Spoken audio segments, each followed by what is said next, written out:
حضرت فضیل بن ایاز بہت بڑے بزرگ گزرے. جوانی کا زمانہ تھا تو ایک خاتون سے آشنائی ہو گئی، محبت کا ربط قائم ہو گیا. تو ظاہر جوانی مستانی ہوتی ہے اور جنون کا ایک شعبہ کہا گیا ہے جوانی کو، اور پھر دل میں اس طرح کے رجحان پیدا ہو جائیں تو پھر وہ جنون کئی گنا بڑھ جاتا ہے. تو اس کے ساتھ وقت طے کیا اور اس کے ملنے کے لیے بے تابی کے ساتھ ان گھڑیوں کا، ان لمحوں کا انتظار کرنے لگے. خیر جب وہ وقت آیا تو اس کے گھر کی طرف چلے اور اس کے گھر کی دیوار پھلانگنے لگے تھے کہ ساتھ والے مکان سے کسی قاری قرآن کی تلاوت کی آواز کانوں میں پڑی. اور وہ پڑھ کیا رہا تھا، الم یان للذین آمنوا ان تخشع قلوبهم لذکر اللہ وما نزل من الحق. کیا اہل ایمان پہ وہ وقت نہیں آیا کہ ان کے دل اللہ کے ذکر اور اللہ کی یاد، اس کی محبت میں تڑپ اٹھیں اور وہ خوف خدا میں مبتلا ہو، اور جو نازل ہوا قرآن، اس قرآن کی محبت میں اس کے دل میں خشیت پیدا ہو. بس یہ کانوں میں پڑنے کی دیر تھی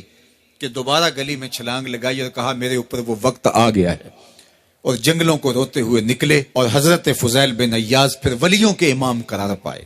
اس آیت نے ان کی زندگی بدل دی. کسی کی 30 سال، کسی کی 40 برس، کسی کی 50 سال، کسی کی 60 سال زندگی یہاں موجود لوگوں میں سے کسی کی اس سے بھی زیادہ اور کسی کی کم.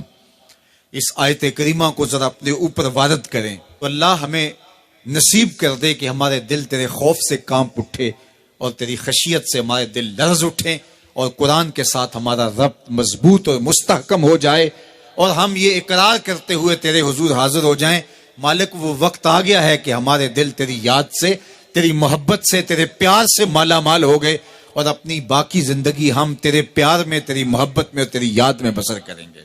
حدیث پاک میں آتا ہے کہ اگر کوئی شخص اللہ کے خوف سے رویا اور اللہ کے خوف سے رونے کی وجہ سے اس کی پلکوں کے بالوں میں سے ایک بال کی جڑ گیلی ہو گئی تو قیامت کے دن وہ بال کھڑا ہو جائے گا، اللہ یا تو مجھے نکال لے یا اسے جنت عطا فرما دے. تو اللہ جل شانہ اس بال کو تو آنکھ سے نہیں نوچے گا، بلکہ اس شخص کو اللہ جنت عطا فرما دے گا. اللہ اکبر.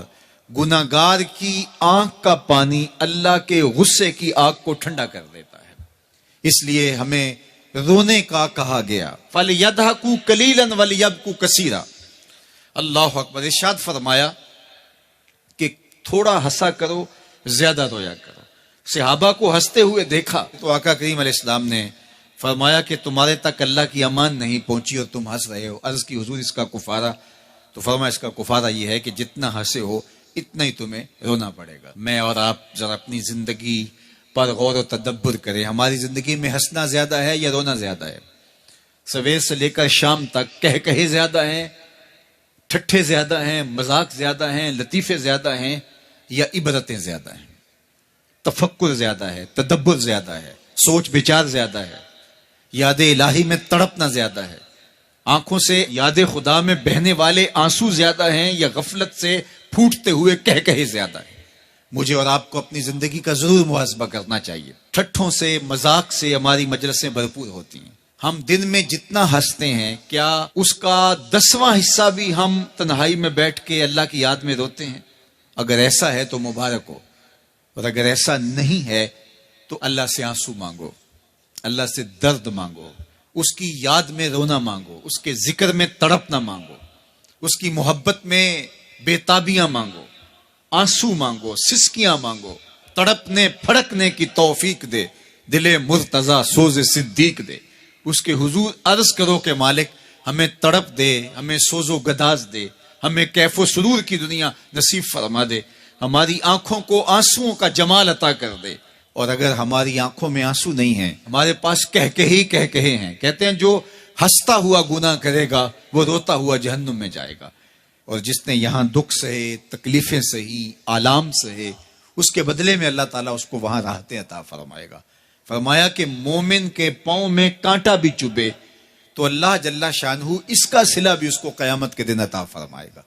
تو یہ جو تفکرات ہیں، یہ جو دکھ آتے ہیں، یہ جو تکلیفیں آتی ہیں، مصائب آتے ہیں، مشکلات آتی ہیں، اذیتیں ہمیں پہنچتی ہیں، تو اس پر صبر کرنا چاہیے اور اللہ کا شکر ادا کرنا چاہیے کہ ہم ان مصائب سے گزر رہے ہیں، ان مشکلوں سے گزر رہے ہیں. اور اگر کسی شخص کی زندگی میں دکھ ہے ہی نہیں، سکھ ہی سکھ ہیں، تو پھر وہ سمجھے کہ وہ فتنے میں مبتلا ہے. اس لیے زندگی کے اندر یہ آنے والی تکلیفیں، زندگی میں ملنے والے دکھ، اذیتیں، یہ اللہ تعالیٰ کی طرف سے ہمارے اوپر ایک انعام ہے، اور اللہ تعالیٰ جل شانہ اس کے بدلے میں ہمیں آخرت میں صلہ عطا فرمانے والا ہے. تو فرمایا رجل ذکر اللہ خالیا ففاضت عیناہ، وہ شخص جس نے تنہائی میں بیٹھ کے اللہ کا ذکر کیا، اللہ کو یاد کیا، اور پھر کیا ہوا؟ فرمایا اس کی آنکھوں سے آنسو ٹپکنے لگے. تو میرے اور آپ کے آقا و مولا نے فرمایا قیامت کے دن جب کوئی سایہ نہیں ہوگا، یاد الہی میں رونے والے کو اللہ اپنے عرش کا ٹھنڈا سایہ عطا فرما دے گا. تو یہ رونا بہت بڑی دولت ہے، یہ بہت بڑی سعادت ہے.